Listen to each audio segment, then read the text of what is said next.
Diane, it's 8:30 p.m. on February 24th, and I am now entering the town of Twin Peaks.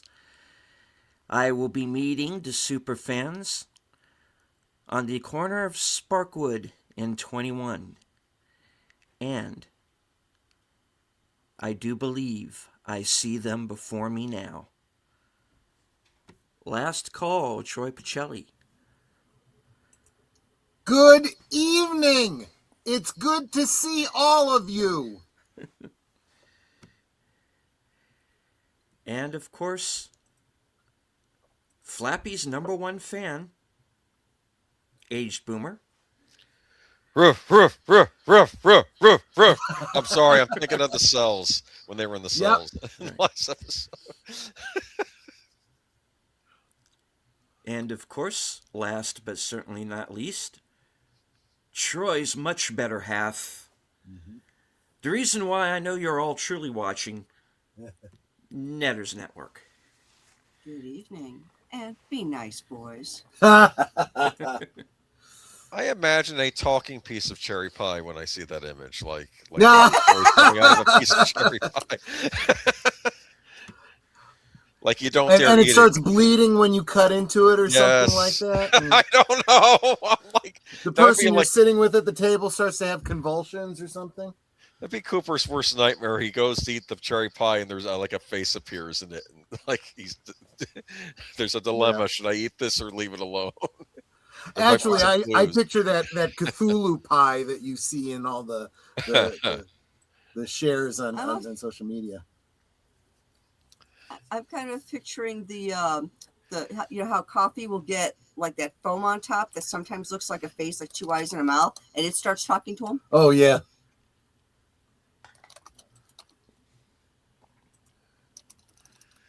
Yeah. All right. Well, I would like to say hello very quickly to everybody currently following along on X. I can't see you, but I know that you're there. I also want to say hello to a few people who've joined us here in the live chat. FKHC 2005, sometimes known as Tim. Channel member JPRPH1. Friend of the channel, Enigma Severus. Daniel Berry Sports Highlights. Faithful Blue Wrench channel member, The Bird Woman of YouTube. Watch out for her channel, Fluff Chick Productions. It's Connie Cleary.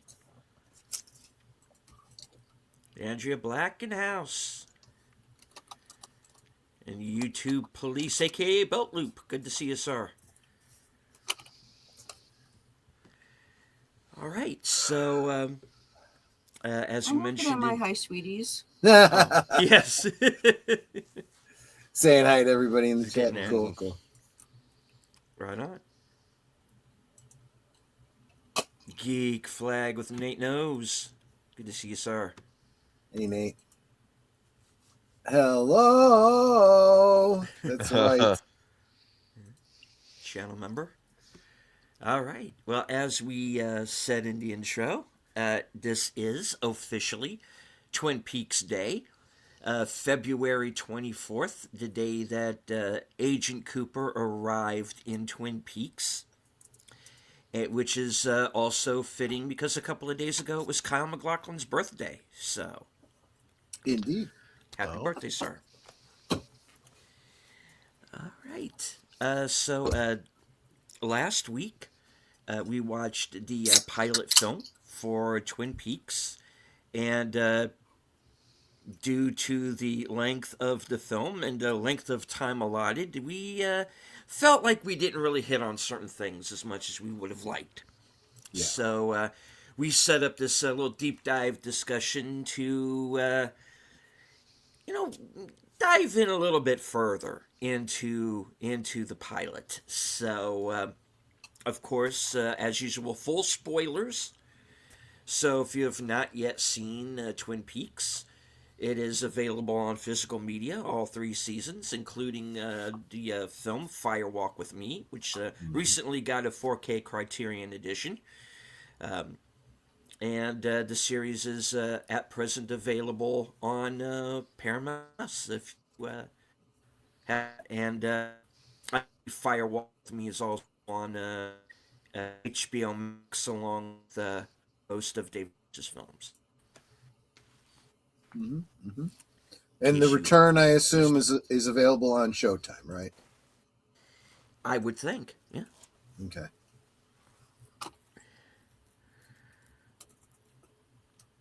So yeah, and that does get us to just a reminder. Not only our spoilers incoming, but we are going through this at this point, assuming that everyone has seen Twin Peaks, because we all last year watched. Well, it actually goes back farther than last year, doesn't it?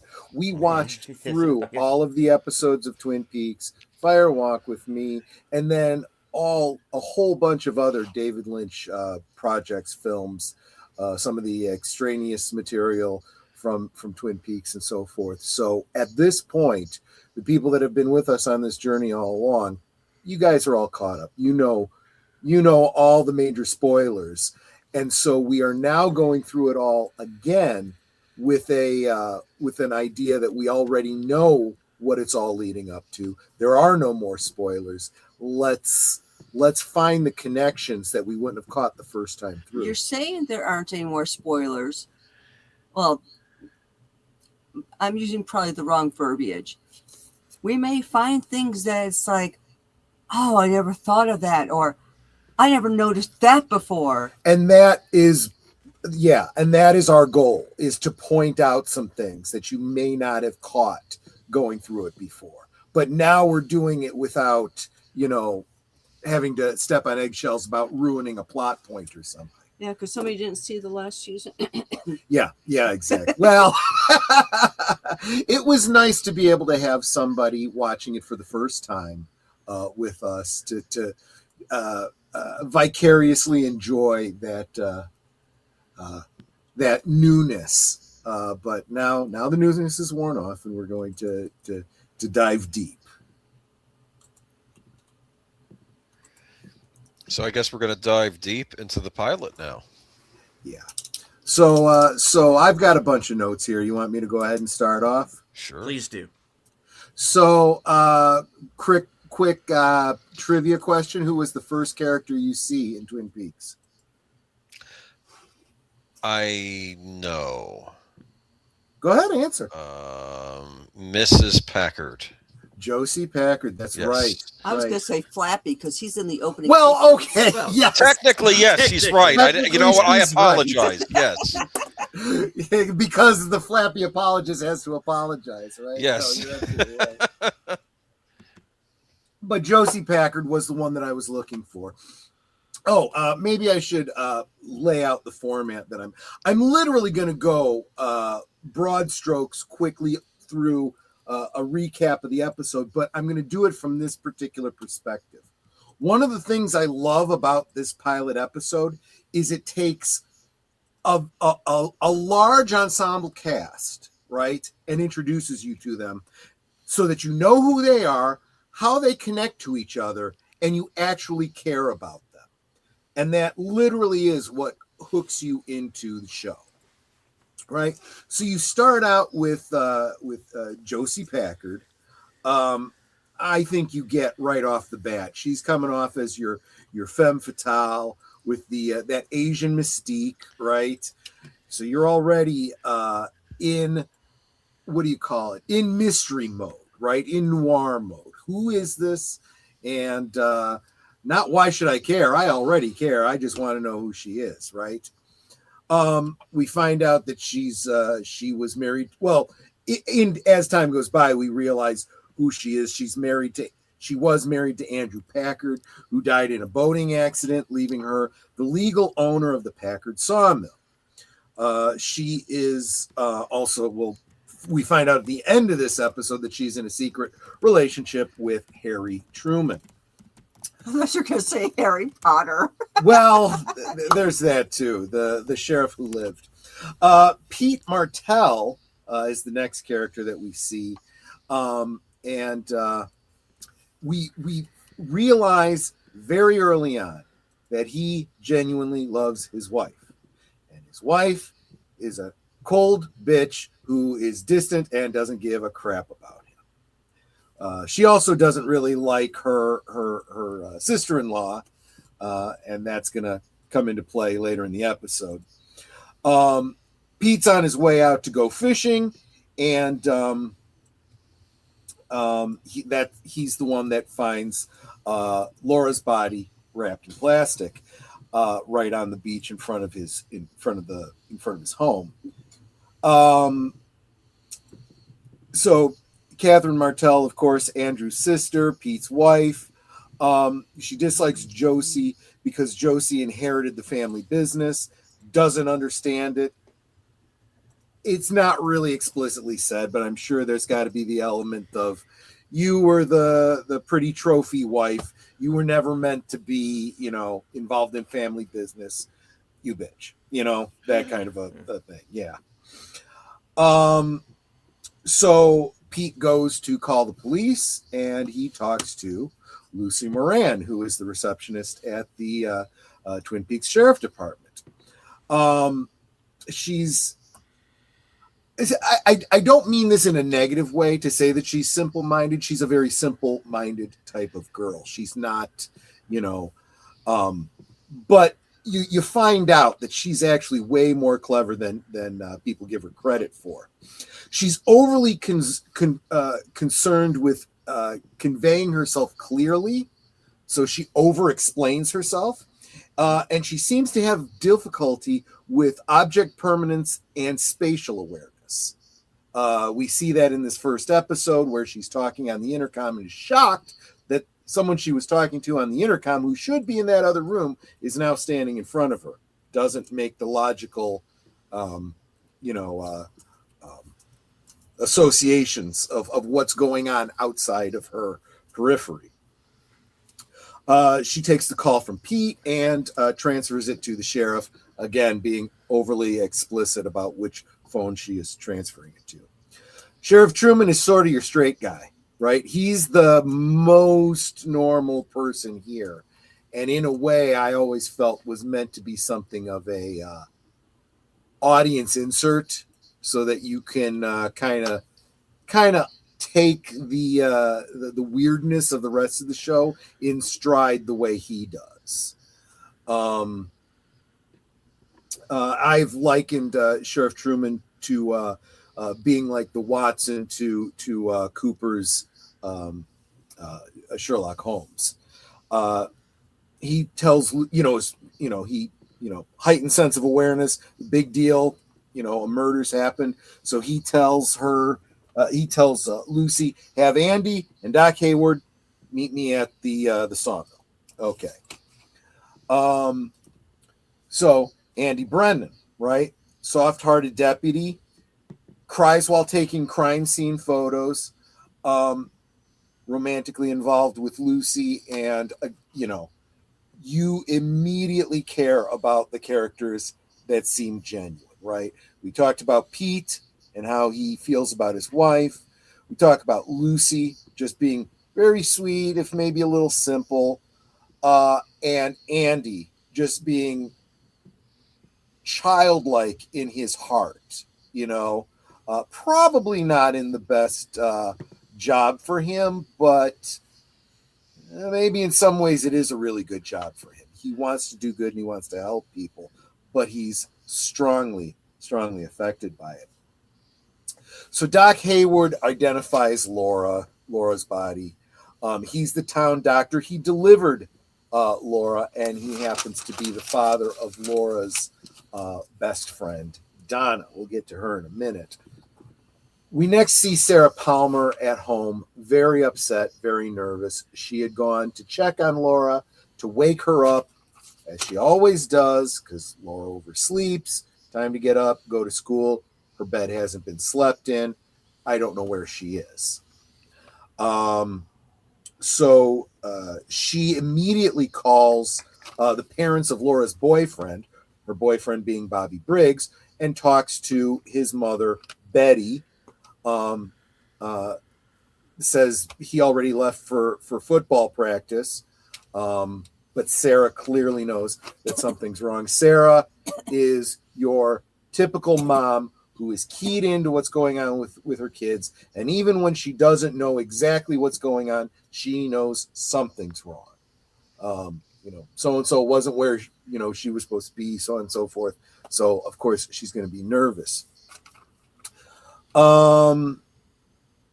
Then we're introduced to Audrey Horne, spoiled rich girl wearing very unfortunately Lolita sexy outfit with saddle shoes. And she is chauffeured to school from her father's hotel, the Great Northern.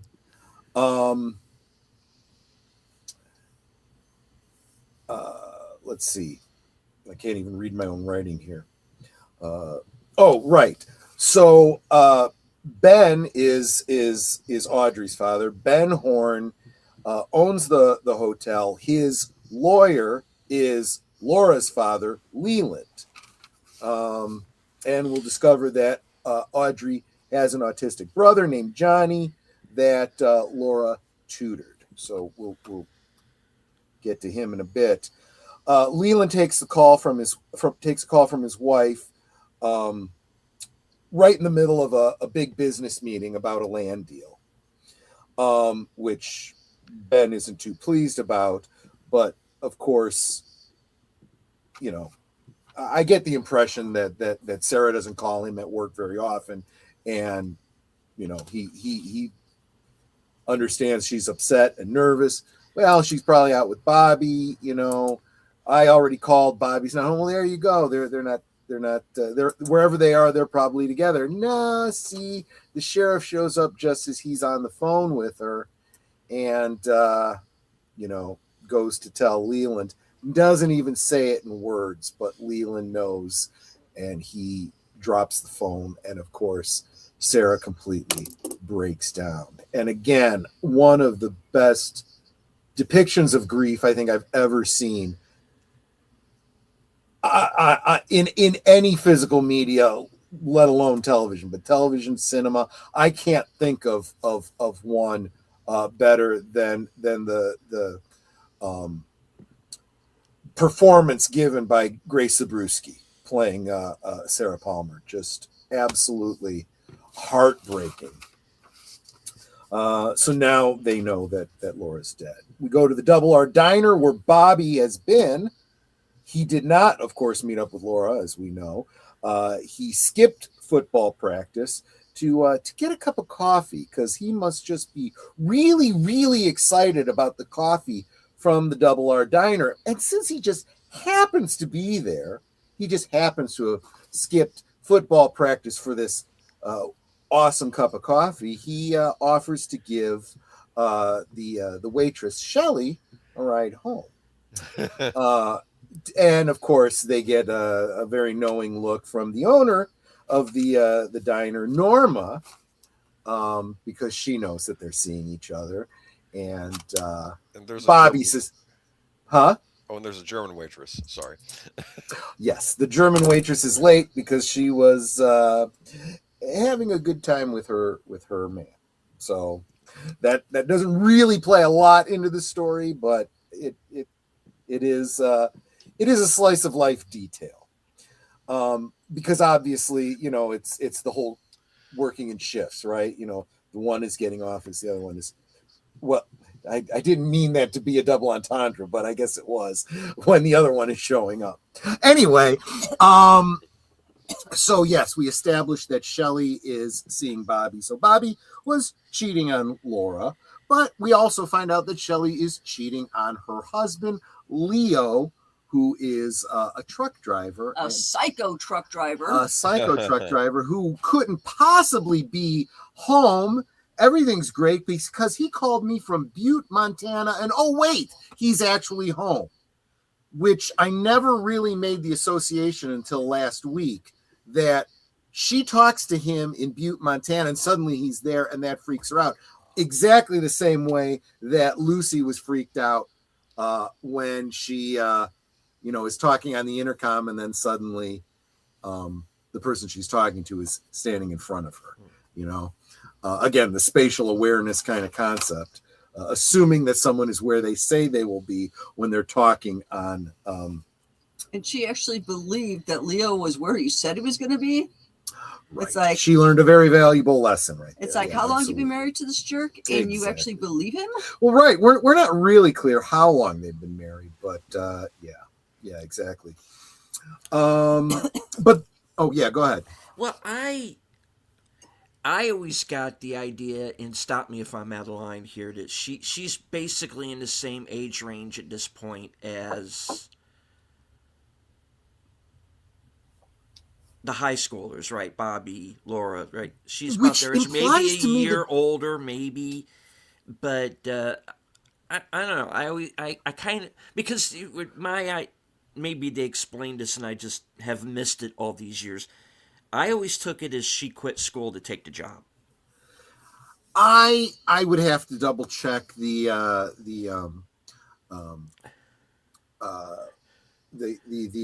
what is it, the secret history of Twin Peaks, Shelley's timeline. What gives? Shelley's timeline. They do go into that, but you are right. I actually was under the impression that she was about a year older. Remember, this is a class of '89, so these kids are all in their senior year. So I figured that Shelley was actually the year. I know. I'm just previous. I was also kind of halfway joking about the fact that there may be a little bit too old to be playing the character. Oh, they're all too old to be playing. They all are, actually. Which is a very, very good thing, because we are dealing with what would be some very uncomfortable underage situations here. Yeah. That, you know. Yeah.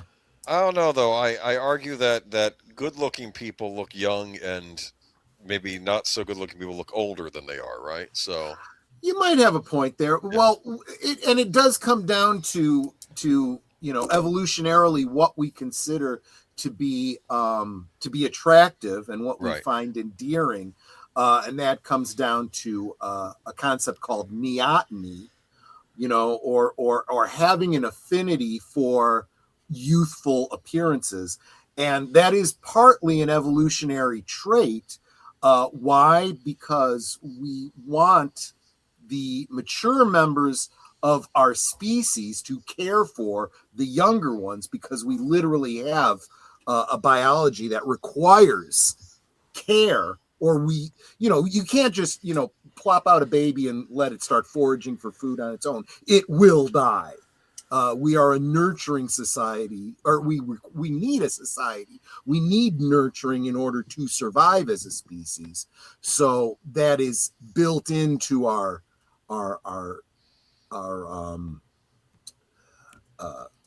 what's that term? It's not conscious. It's ancestral memory. No, what animals do without thinking, burying nuts for squirrels. Instinct.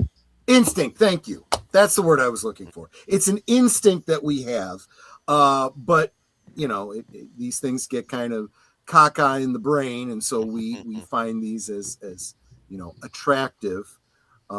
In the general sense. It's also why big eyes and big heads in cartoons are thought to be cute. When you see the cartoon character give you the big eyes with the with the sparklies, well, the babies have big eyes, and when they're in need they start to cry, their eyes water. You have an immediate reaction to that. Interestingly, it's also why cat's meow sounds like a baby crying. At least that's what a lot of evolutionary scientists believe, that cats benefited from the fact that they sounded like human babies, that, oh, poor thing, and, would give them a saucer of milk. And, exactly, yeah. So anyway.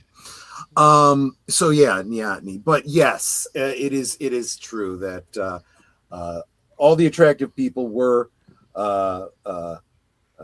do tend to look younger, and it works out perfectly, because the school kids could then be played by older people without the risk of Just everybody feeling creepy, right? So I need to know meow in order to get more sympathy. Well, I'm not sure how well it works better for girls than it does for guys, I'm sure. Because now we could start getting into masculine versus feminine traits and all kinds of stuff. But Flappy auditioned for the role of the limo driver, but he got thrown off set for putting his wing where it shouldn't have been with Sherilyn Fenn. He also ended up with a cracked beak. I am not surprised. Well, It stuff was happens. worth it. Yeah, well, yeah, and we'll get back to Audrey and Sherilyn Fenn in just a moment.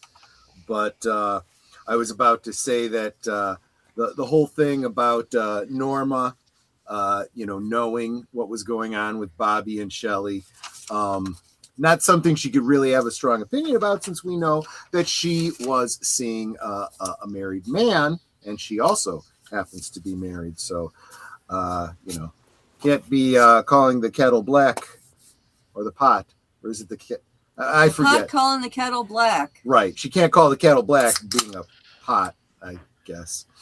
So Leland goes to the hospital to identify the body. And he is also clearly grief-stricken. Audrey gets to school and changes from her saddle shoes to red high heel pumps, which I believe has another nomenclature in the vernacular. But she changes her shoes at her locker and has a cigarette. They definitely use cigarettes as a means of getting across who the bad people are and who the people are who are having a difficult time coping. So it is seen as a crutch and an indicator that lack of purity. James asks Donna at her locker if she's seen Laura, and then notes that it is a nice day for a picnic. Doesn't sound like anything, except that they both share a little secret laugh about it. And we'll get back to that in just a moment. Then the announcement comes from the principal in the school that Laura's dead. Bobby is questioned about Laura by Sheriff Truman. And I guess that makes Bobby the first legitimate suspect, because officially he is the last person to be known to have seen Laura. Principal George Welshek is another character he has a very small role, but he does it so well. He is clearly affected by this. He barely is able to get through his announcement to the school before he has to shut off the intercom system and break down crying. And this is another one that I think everybody is looking at everybody suspiciously before you know who killed Laura Palmer. But now in retrospect, you can look back and see that certain people were just genuine. There is nothing about this principal that is dubious in any way. So we know that he, and think about it from the point of view of a principal of a school in a small town. Yeah. This doesn't happen. This should never happen. And one of my kids was murdered. And from his perspective, one of the best of them. I feel like in small towns, though, you always have the story of the kids that were drinking too much, and then they get into the horrible car accident on prom night or some other homecoming or something like that. And that's always a thing, but not a murder usually. Yeah. Yeah, exactly. And even in those circumstances, you go, what a terrible tragedy. They were such good kids. They made one bad mistake one night because, they peer weren't. Pressure. Yeah. Well, peer pressure, or, they'd been good all this time and they wanted to cut loose and not fully understanding the consequences. But right. It happens. But, yeah. So, and, Let's see. And of course, we also see the reaction that Donna, Audrey, and James are having, and they're all very different. Donna and James clearly look worried when they see that Laura's not there. When the announcement comes in, Donna just loses it. She's quickly surrounded by her close group of friends. And James is very much your James Dean type, very stoic, but it's very clear that he's upset as well. Just before the announcement, you see outside some girl just taking off across the school lawn and screaming. Yeah. And it's like, who's that and why is she screaming? We never find out who that girl is or what her connection to Laura might have been. Yeah, my theory on that, well, I mean, from a larger standpoint, she never comes up again, so there doesn't seem to be any major role for her in the story. I always assumed that she was one of the student volunteers working in the principal's office, because you always had one or two kids. Yeah, I was an office aide. Yeah. And she found out about it before anyone else in the class did, had a strong emotional reaction, and went a little kasha goo goo, Ah, yes.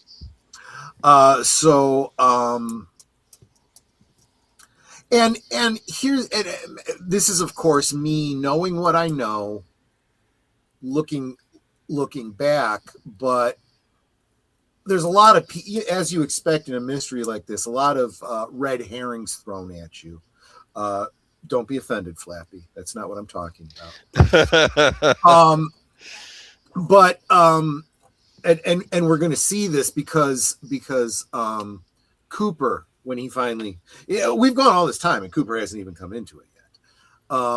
And we see him mostly, aside from Laura, as being the main character of the whole show. He starts, taking some of the most obvious ones and going, nope, it wasn't him. Nope, it wasn't him. Nope, it wasn't him. And in a way, it almost is playing to the mystery trope. Just because it's obvious doesn't mean that's who it is. But you also realize in retrospect that the characters were portrayed, whether the actors knew or not, they were at least directed appropriately so that the people that were genuinely upset or showed genuine sympathy or genuine love, it comes through in the performance. And those that are being deceptive, you're always looking at them going,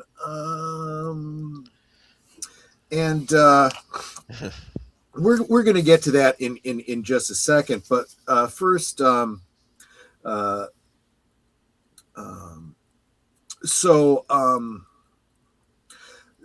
sheriff and his deputies go to the Palmer's residence to collect evidence. Sarah's completely out of it, and Doc Haywood gives her a sedative. In trying to answer the sheriff's question, Sarah says that last night she knew that Laura had come home from Bobby's at 9 p.m. the night before. And the diary that they're going to find upstairs in just a moment will later tell us that she snuck out thereafter to meet Jay. And what I love about all of this, having rewatched this pilot episode again, right after having watched Fire Walk with Me, is how exactly, even though Fire Walk with Me was done a couple years after, all of this had wrapped up, it was like more than 3 years after they had done the pilot, but all the details are there. Her going out with Bobby. We see her with Bobby. We see what they did together. We see her get home at 9 p.m. We see her take a phone call that Sarah's going to reference in a moment, and then go out to meet James. So seeing the prequel first actually really is like big time spoiler for the entire series. But if you've seen the entire series, then it's not a bad idea to watch them in chronological order now. Again, with because there are no spoilers anymore, and going, wow, those details were really there. Yep. 3-4 years earlier when they did this. It's brilliant. Plus, it is like when you watch this along with Fire Walk with Me prior, you're sort of seeing. I don't want to say it's like a Rashomon sort of thing, but like you're seeing things from like the same scenes you're having told about from other people's perspectives. Do you understand? So it's interesting. Great point. Yes. Because you never know how reliable a witness that person is who's talking about things, after the fact that we didn't witness as an audience. Right. But then when we witness it as an audience, we're like, wow, they were being very honest, It also, and sometimes if it doesn't match up, you realize why, either because they're hiding something or because they misunderstood the circumstance they were in. They were an unreliable witness because they were seeing it from their perspective. We saw it more objectively, and we know they weren't lying. They were just wrong. You know what I'm saying? Mm-hmm. Yeah. So then Sarah has a reaction to hearing the sounds of the deputies upstairs going through Laura's room, and it's very violently fearful. Plus, they also make a point to show you the ceiling fan is still on, which she has come to associate consciously or unconsciously with something bad going on. Hey, Jamie Lynn, good to see you. Yep. Hello. So that reaction is a little bit telling, especially for those of us that know all of the circumstances. And then when she starts to calm down, this sadness creeps in again, and she says, "Yeah, I know it wasn't Laura. It didn't sound like her. It wasn't her sounds." And anybody who lives with somebody knows, especially more than one person, what the sound of someone's footsteps sounds like. It is, you're not the Quizette's Hatterack because you didn't turn around and your wife just walked up behind you. The sound of her footsteps. You know what I'm saying? Same thing with a mother knowing her daughter. And it's almost like what's not being said is she realizes she is never going to hear those footfalls again, which is also very heartbreaking. Let's see. And then Truman is told by one of his deputies that Janek Pulaski, who works at the sawmill, called into the sheriff's department to report that his daughter Ronette did not come home last night.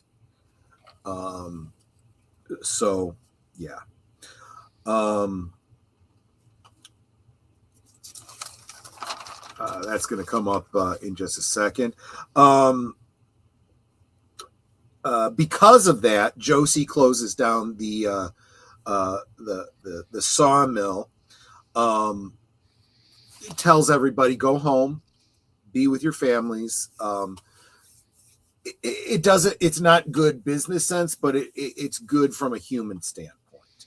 Right. This is the kind of thing where you, as the owner of a business, you garner a lot of points with your employees, showing compassion for them, and as opposed to making them work in the factory in the midst of a hurricane. I'm sorry. I'm just, I've heard of some pretty bad ones, or, making the receptionist go into the office through a flood to see if the building is open, having to wade through, waist deep water, in a downtown setting, the kind of thing some businesses do. And this, of course, really upsets Catherine, who is, a manager of the business. and she fires some random person just because she's a bitch. And just then, Ronette is returning to town, crossing the bridge. That whether or not it's intended in the lore of Twin Peaks, we know that bridge happens to be at what would be the corner of Sparkwood and 21. She's walking on the trellised train tracks, and is spotted by a railroad worker. She's in tattered, bloody clothes. Her face is all bruised up. Her wrists have been bound with ropes hanging on them, and they take her to the hospital. James is on his motorcycle, and he stops at his uncle's gas farm, the gas station, which is next to his uncle's house, to give him a note, and asks him to give it to Donna. Not entirely clear, why he couldn't talk to Donna in school, but there does seem to be some sort of a distance that they keep between each other, even under those circumstances. So he gives a note to his uncle to give to Donna. Ed's wife, Nadine, is fixated on him putting up some drapes in the front room before nightfall. One of her unique distinguishing features is an eye patch over one eye, which is not explained for a very long time, but eventually we find out that it was an accident that Ed feels responsible for, and it's partly why he's still with her and feels like he has to take care of her. And at this point, finally, whom we consider to be the main character enters the story. Dale Cooper enters Twin Peaks finally. As a matter of fact, do I still have it up? I don't know if I do or not. I have too many browser windows open. There it is. Diane, 7:30 a.m., February 24th, entering the town of Twin Peaks, 5 miles south of the Canadian border, 12 miles west of the state line. Never seen so many trees in my life. As W.C. Fields would say, I'd rather be here than Philadelphia. It's 54 degrees on a slightly overcast day. Weatherman said rain. If you could get paid that kind of money for being wrong 60% of the time, it would beat working. Mileage is 79,345. Gauge is on reserve. I'm riding on fumes here. I've got to tank up when I get into town. Remind me to tell you how much that is. Lunch was $6.31 at the Lamplighter Inn. That's on Highway 2 near Lewis Fork. That was a tuna fish sandwich on whole wheat, a slice of cherry pie, and a cup of coffee. Damn good food. Diane, if you ever get up that way, that cherry pie is worth the stop. I love that because it establishes, and then he gets into what he's going to do when he gets into town. And interestingly, does everything he says he's going to do in the course of the rest of the episode. You get the impression that Diane is someone back at the field office that he has to report his expenditures to for reimbursement and so forth. He's presumably going to be sending in receipts, but he is, in advance telling her details so that she's already got them. Maybe he's being a little bit like Lucy in this, giving more details than are necessary, but he's a professional. That's what he does. We'll later also find out that he's out of the Philadelphia office, so that makes that Philadelphia joke a little bit more, humorous from his perspective. And we establish where Twin Peaks, a fictional town in our world, is located. It is 5 miles south of the Canadian border. So honestly, not very far. You could cross into Canada pretty much on foot if you so choose. And some characters do that, so it's not a big surprise. 12 miles west of the state line. So I'm guessing 12. This is Washington State, so 12 miles. It would have to be, if it's 5 miles south of the Canadian border, you've got to be in the northeast corner. So what is that? Oregon? That's right next to them. Yes. Yep. So 12 miles from Oregon. Probably not going to want to walk that, but you might. You know, it is humanly possible. But let's see. So he tells Diane that he is going to the hospital to check out that girl that came down off the bridge. That's Ronette. He meets with Harry Truman and has exactly the opposite kind of meeting as Chet Desmond does with the sheriff in Deer Meadow the year before. We talked about that a couple weeks ago when we watched Fire Walk with Me.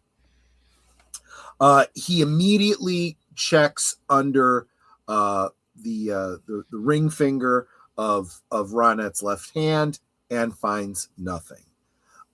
Again, we know what he's looking for, but right now, Dr. Watson doesn't know. So the doctor, the actual doctor, who explains Ronette's situation, she won't be able to answer your questions. She's catatonic. She doesn't know where she is. She isn't even aware that she is. She has been assaulted numerous times in the past 24 hours. So she's physically not in very good shape. So it's probably best that she shuts down for a while. She's got a lot of healing to do. But the only answers they're going to get are the pained babbling that she does, telling Laura not to go there, you know, which we will get in a future episode from Waldo the Minor Bird.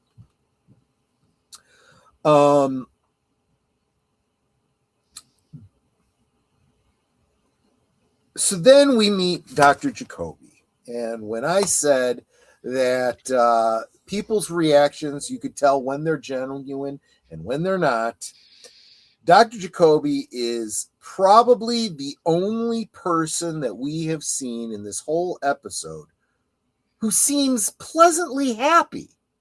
He's almost giddy. And this is why I speculated, knowing this character and knowing his relationship with Laura, he must have been stoned. He was frickin' stoned. That there is no clear evidence to that in the episode, but I think he was smoking some of the wacky tobacco. He doesn't strike me as the type. He absolutely is. He absolutely is. He talks about it extensively in the Secret History and the Final Dossier. Yeah. You know, he was doing some stuff in the 60s too, probably, right? They get really, really. He was on drugs. Yes, he absolutely was. He absolutely was. My notes. I'm going to quote my notes. Dr. Jacoby. FFS. He seems way too happy. He must be high. Now, this is key. He admits to treating a minor without her parents' knowledge. He's a psychiatrist. That is a huge, red flag sort of a thing. I would argue that this makes him suspect number 2. Especially because as soon as they leave Jacoby, he says to Harry, he's a psychiatrist? Yeah. So it's like, he's currently on Cooper's radar. That's very, very odd behavior. So then he goes and checks. Go ahead. I was just going to say goodnight to Enigma Severus. Oh, take care, Enigma. And welcome to a new name, Gavin Blackburn. Welcome. Yep. Worst thing I ever saw in the workplace was seeing unconscious worked being searched for his clocking card so he could be clocked. Oh God. Yeah. Look, the last place that Netter and I worked at together, we were working late, and the girl across from me died. And yeah, I mean, while we were there, I attempted a CPR. They brought in somebody who was, you know, had previously been a paramedic, so he was a little bit better prepared to deal with the situation than I was. But it was very, very. It was very bizarre because, like, not even 10 minutes prior, she'd come around by my desk looking for some candy because I usually had a candy bowl out. And then she went back to her desk. She sat down. She's sitting there. And then she kind of slumped forward, and you could hear her snoring because she kept saying she's really tired. And so she was snoring, and we're all giggling because we're like, she's asleep.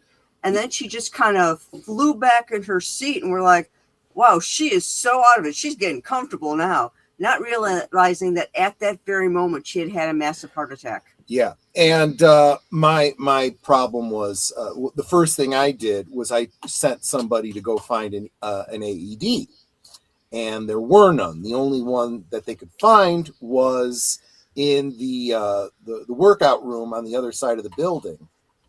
But unfortunately, by the time they got back with the AED, the paramedics were already there, so it was no longer needed. So I raised a big stink about the fact that there are no AEDs in the office. Might have made a difference, you know. Or at security, Or where at you would security. expect one to be. Yeah, exactly. So, but anyway, I digress. But I don't even remember how we got. Oh yeah, it was Gavin referencing that. Big Al's dropping in late, but he wanted to. He got his laptop back at 8:30 this evening. That is good. Right on. I'm assuming everything is working since you're able to comment here. So, congratulations on that. Anyway, so Big Ed gives Donna the note, telling her to meet James at 9:30 at the Roadhouse. Her boyfriend Mike, who is on the football team with Bobby, shows up to pick her up, and she doesn't want to go with him, and he's very abusive, and he gets sent off by Big Ed because, hey, this is my place of business. Get out of here, Good for him. Yeah, because he's just being a complete jerk. But that's going to come back later on. Coop and Harry open the diary, which was locked. They didn't have the key, so bing, they just pop it open. We get the thing about the last entry was nervous about meeting Jay tonight. That's, James. And from Fire Walk With Me, we know that it's not nervous like, a puppy love kind of situation or she's intimidated or something. She knows she's saying goodbye to him. That's why she's nervous. Maybe nervous isn't even the right word, right?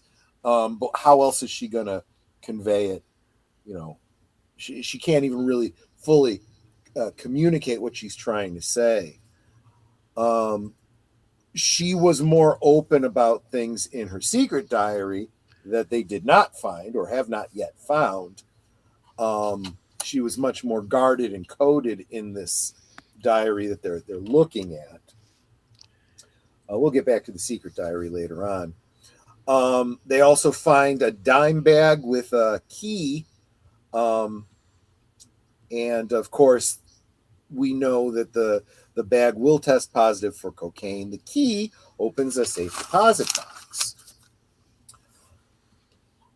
Andy is going to take pictures at the crime scene. They've found the crime scene, and he becomes upset. He calls Lucy crying, but he asks her to tell the sheriff that he didn't cry.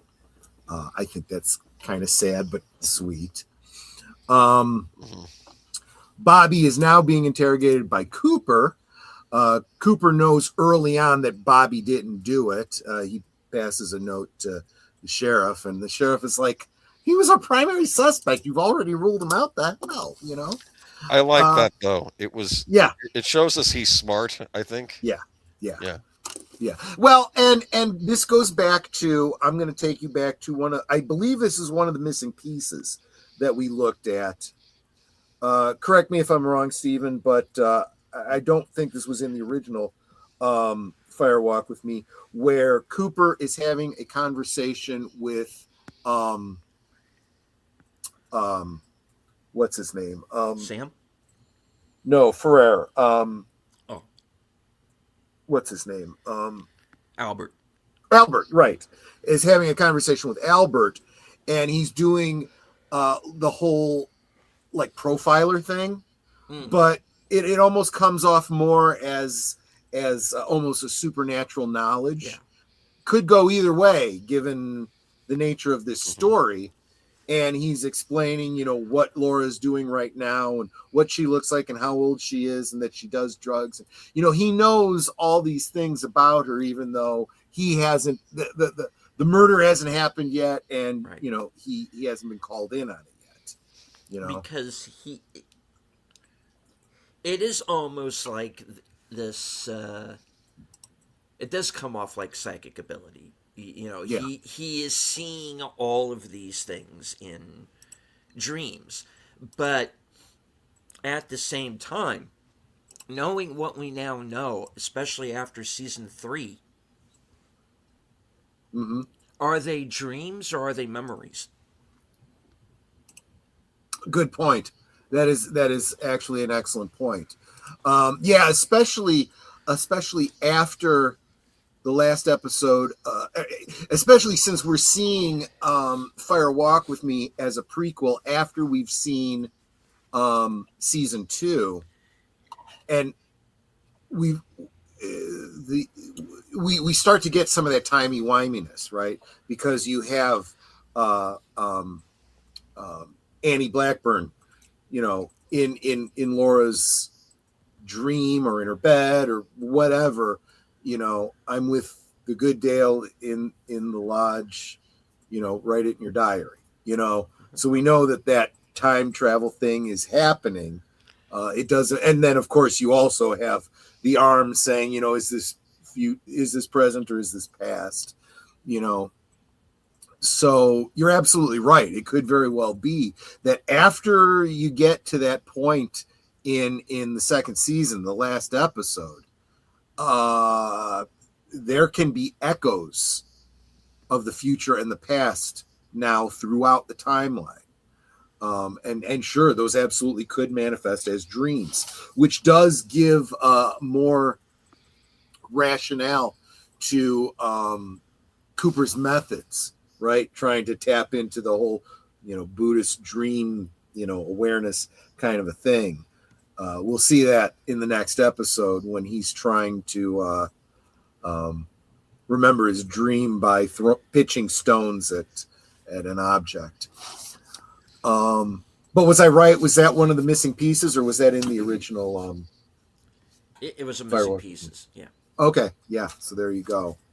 Let's see. Okay, so and then Bobby's getting interrogated by Coop. Coop says, yeah, he didn't do it, but he basically wants to let him go. And we're going to find out a little bit later in one of those great, you know, like Sherlock Holmes type lines, you know, yeah, we got to let him go because otherwise how's he going to lead us to Jay, right? But you honestly see. I'm going to jump ahead. I'm going to actually jump out of I was actually going in order, but as soon as he gets out of interrogation, Bobby goes to talk to Mike, and he says, you know, there's some biker that we're going to bust his head, and his name starts with J. And then he turns and he looks and he realizes that Lucy can hear what he's saying. So he's like, quiet. They get out of there. So Lucy types down everything they were saying, goes to share it with Cooper, and Cooper already knows. He's somebody that starts with the letter J, and he rides a bike. Yeah, how did you know? Just like when you see a magic trick and you're amazed by it, but then when you find out how the magic trick goes, you go, oh, okay, I get it. Or like sometimes they show people on social media where someone's doing a trick to somebody, you see it over their shoulder, so you see how they do it, and the other person's completely amazed, and you're like, okay, I understand from their perspective why they'd be amazed, but we saw how the trick was done. In retrospect, we know how the trick was done because we know that Cooper is looking for someone that starts with J. He asked Bobby, who was she seeing? She didn't love you. She was seeing someone else. I'll give you a hint. His name starts with J. And the bike thing, he looks real close at Laura's eye and he sees the same thing that Cooper did, the bike that's reflected in her eye. So that's how the trick was done. That's not a big whoo, you know. But it also shows, like I said, even though he didn't need her to tell her that, Lucy is clever. She's paying attention and you know, I mean, she acts like an airhead, but she's sharper than she's letting on. Yeah, absolutely. So so then we have oh, right. And again, that videotape that we saw was Laura and Donna at a picnic. So we know that Laura and Donna were at a picnic. We know that James took that video. Donna comes up with this whole contrived story. And again, that genuine reaction. We know she's covering for somebody. We might not know right then, but we know she's covering for James. But even covering for James, she is clearly distraught by the death of her friend. She did not have anything to do with it. And as an audience, we pretty much know that. We would be devastated if we found out that she did. And we're going to see, too, that James is also not responsible, but he does look very guilty. He is definitely the red herring of the story. But because everything that's happened to him in his innocence, he looks guilty. And in realizing that, he tries to cover it up, which also makes him look more guilty. Then we got Audrey scaring off the Norwegians, you know, making it all about her, right? We talked about how that's so much like, you know, prima donnas on social media. Something horrible happened, but look at me and how it affects me. Like I'm, you know, more important than, you know, the person it actually happened to and the people directly, influenced by it. Like I said, Donna covers for James.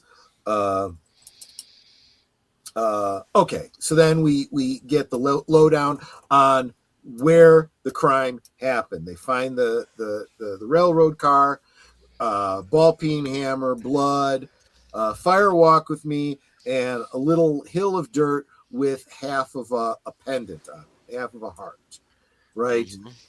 And we saw this exact scene in Fire Walk with Me, and we have seen that little pile with the object on it in Fire Walk with Me as well, but the year earlier, underneath the trailer that Chet Desmond goes to check out, and instead of being the locket, it is the ring. So this idea of jewelry being some sort of a totem or something connected, you know, plays itself out repeatedly. And we also see that James is at the overlook where we see that he has the other half of that heart. They go to open up the safe deposit box, and inside the safe deposit box is Flesh World magazine with a picture of Ronette Pulaski and, probably related, a picture of Leo's truck. Although I'm not sure that Cooper and Truman pick up on that. They're focused on the connection to Ronette Pulaski and $10,000. We know that $10,000 is from the drug deal that we saw, you know, a few days before when Bobby killed the sheriff's deputy from Deer Meadow. Leo doesn't want to hear about the murder on the news. We know now that he was directly involved, not with the murder specifically, but in the events that led up to her murder. So he wants to distance himself from it. And he also shows what an abusive asshole he is. And how he threatens to kill his wife if she smokes cigarettes other than her own brand. So we know that she's kind of trapped in a relationship she wants out of. So you almost kind of understand her, taking up with Bobby. Nadine calls to meet with Ed at the Roadhouse. Again, he's, we're setting up people to be all in the same place at the same time. Margaret Lanterman, the log lady, is introduced, turning on and off the lights to bring everyone to order at a town meeting where Cooper explains about a previous murder of what was her name? The one that was killed the year earlier. Teresa Banks. Right, Teresa Banks, and how this may be a serial killing. That Laura was the second victim that they know of, and he believes Ronette would have been the third. Interestingly, we know that is a mistake. We know he's wrong about that. That Bob had the opportunity to kill her and didn't seem to care about her. Kind of pushed her out of the train car because he was focused on the whole situation with Laura. That was a bigger fish he had to fry there. And there was no, I can't use that word on YouTube. What people do with their pets when they take them to have their hair cut?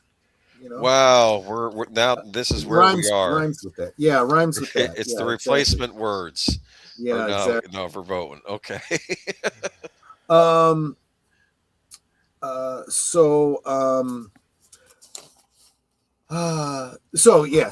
Cooper explains this might be a serial killer. So I highly recommend that you keep your children safe by implementing a curfew. They don't go out after 9:00. But Donna overhears her parents talking, and Doc Hayward tells his wife about Laura having half of a pendant. They think that whoever killed her has the other half of it. Donna knows that James has it, so she sneaks out to go and warn him. After she sneaks out, Mike shows up drunk with Bobby looking for her. Is informed she's snuck out, so he knows that she's gone to the Roadhouse. And then, again, quoting from my notes exactly, shit goes down at the Roadhouse. All kinds, Donna shows up. Mike gets pissed off. He starts to get abusive with her. So Ed intervenes. He, has to leave his canoodling with Norma. Gets into a fight with the kids. Everyone, a whole fight breaks out. Joey Polson takes Donna to see James. He's one of the Bookhouse Boys. You don't know what a Bookhouse Boy is as of this episode, but we'll find out in the next couple episodes.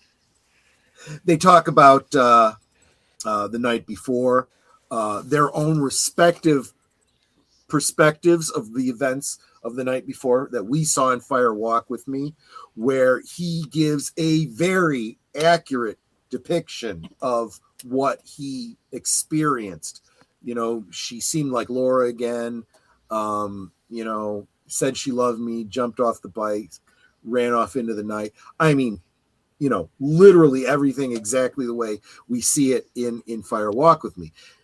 He says, nobody knows me. Donna doesn't even know me. Donna says, I knew her better than she thought. That's another aspect that we saw from Donna and her interaction with Laura in Fire Walk with Me. She knew more than she let on. Probably not everything she needed to know, because, of course, as the show goes, we see her in, what do you call it, detective mode, learning things as she goes. But yes, she did know more than Laura gave her credit for.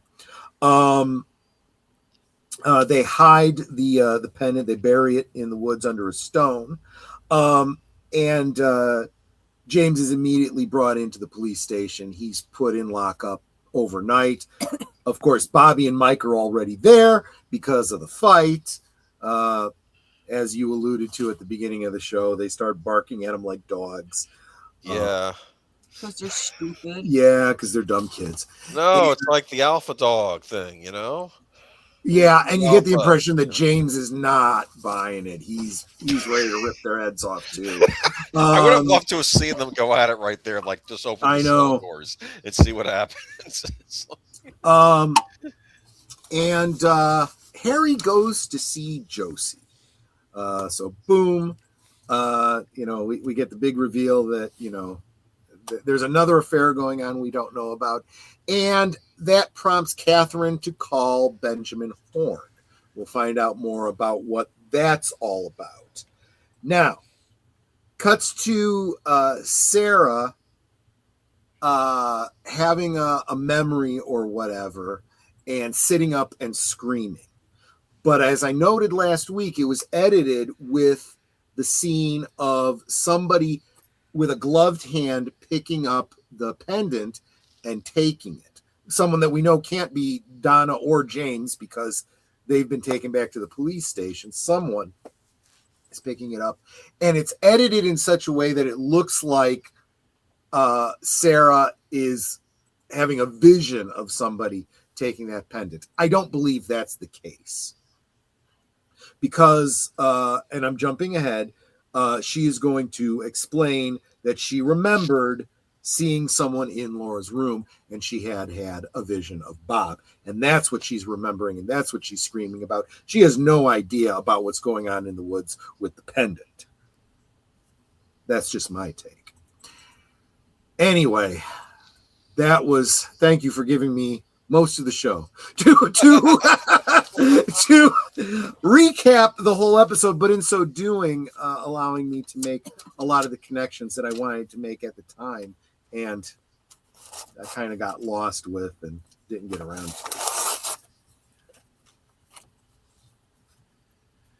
So that's all for tonight, folks. Well, I don't know about that, but I'm done. I was gonna say I got 20 pages of notes here myself. Might take me a good hour to get through them, but I'm sorry, I'm just making a joke. Hit it. No, I think you touched on a lot of what we were thinking of, and I made a point that it was weird how well this complements Fire Walk, because it's almost like you're seeing the aftermath, but at the same time also sort of like other people's interpretation of events, or maybe they're exactly the same. So it's like an echo. It's almost like, you know what it is? It feels like an echo of what we just saw in Fire Walk. Like this is the echo of the events that happened there. If that makes sense. Yeah. Yeah, exactly. It's one of those things where, and I've said this about prequels, especially when people are, why do we need prequels? We don't need prequels. We don't need. And I was a big proponent for, we didn't need prequels to Star Wars. We already knew the basic story. We knew everything we needed to know from lines that were said throughout the trilogy. He's not a farmer, and he's got too much of his father in him. That's what I'm afraid of. Yeah. I was a Jedi Knight the same as your father. Great warrior, a good friend, and a great pilot. All these things that they're talking about. We don't know what the Clone Wars were about. We don't know, but we do know all that we need to know. And then when they went back to fill in the details, unfortunately, George Lucas is not Frost and Lynch, and he did not cover all the details. I think one of the reasons why I'm so amazed by how well certain things in Fire Walk with Me line up so perfectly with things that were said either in the series or in Laura Palmer's Secret Diary or other material is because it is so perfect. There are no plot holes. There are no, mistakes that can't be attributed to an unreliable narrator or a mistaken narrator. And it's very clear they paid attention to those details. It's also very clear that George Lucas did not pay that close attention to his own story when he did his prequel. No, that was up to Marsha.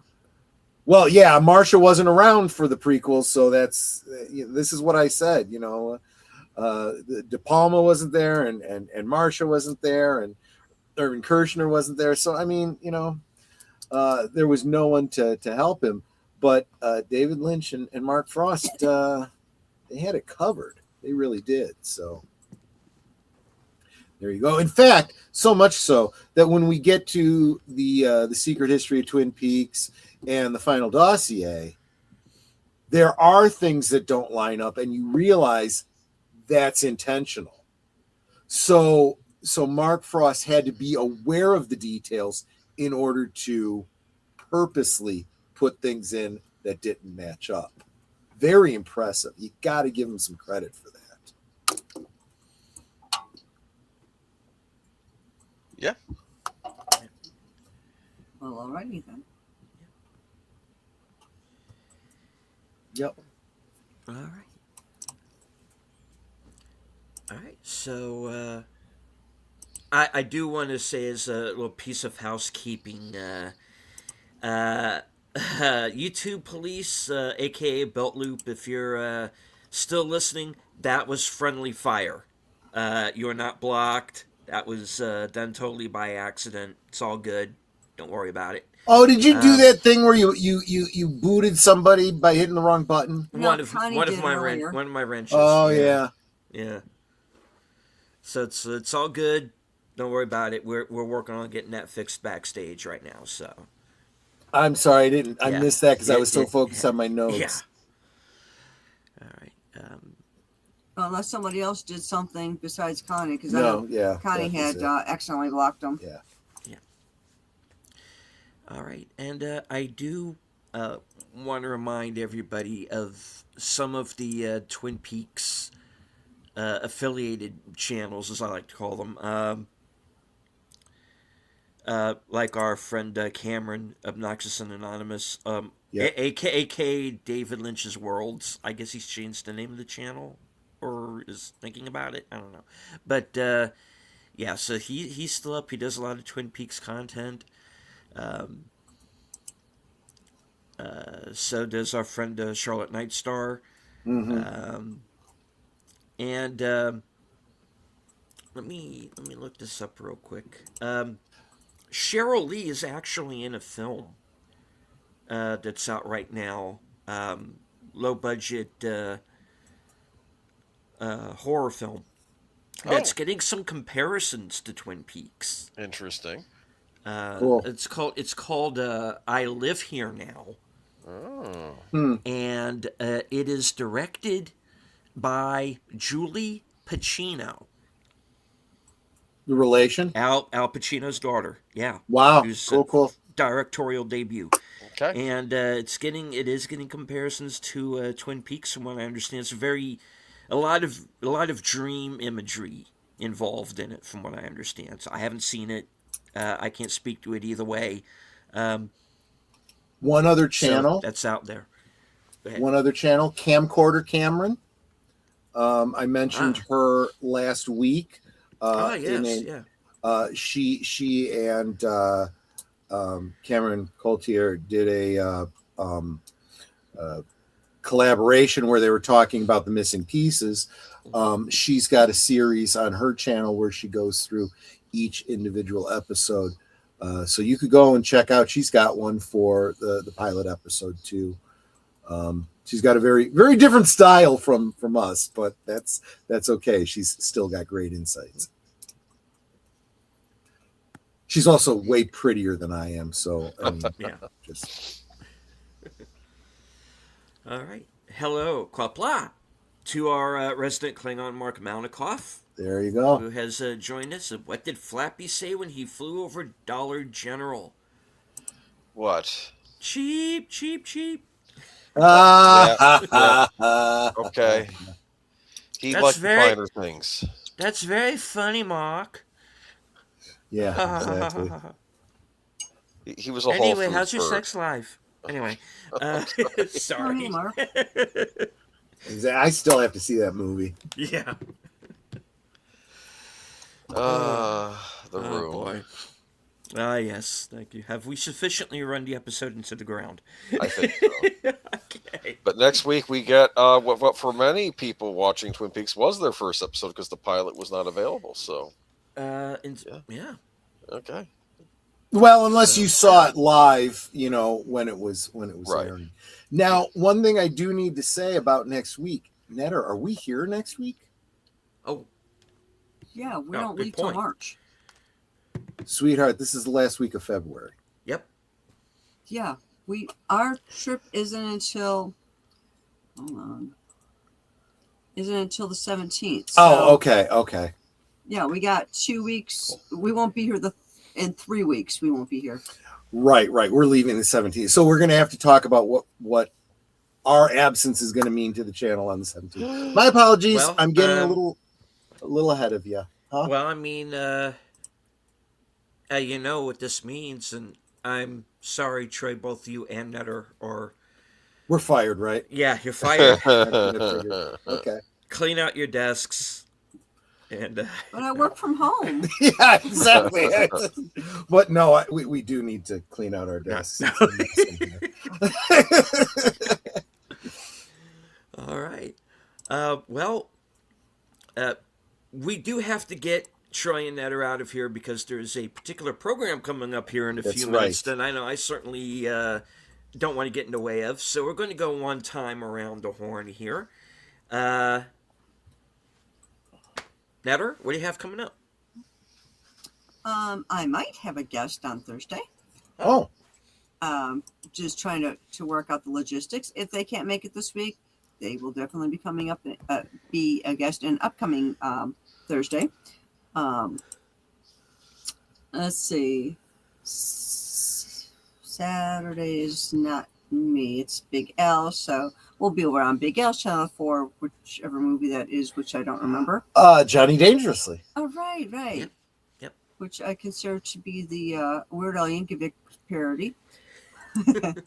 Right. And I'm guesting everywhere else. So I will be over on Sherlock Holmes with Troy right after this.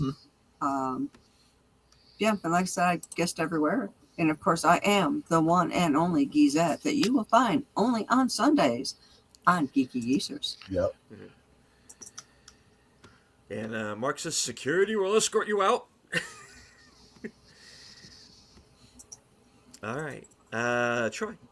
I am security. Yeah, exactly. Oh, right. Well, you can escort yourself Convenient, isn't it? Yeah, Right. exactly.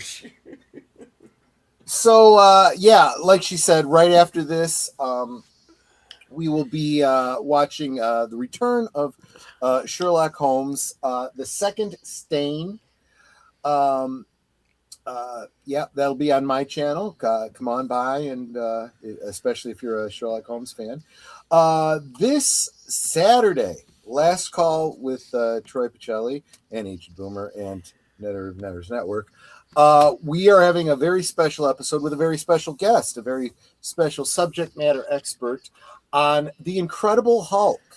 We're going to be talking the TV show, the movies, cartoons, comic books, and especially toys as we welcome back Tony Roberts of Analog Toys this Yay. Friday night. This Friday night. Well, for him, it'll be Saturday morning. So while we're drinking, whatever adult beverages we're having, maybe he'll be having mimosas in Australia. I don't know, something. But so that's what I've got coming up this week. All right.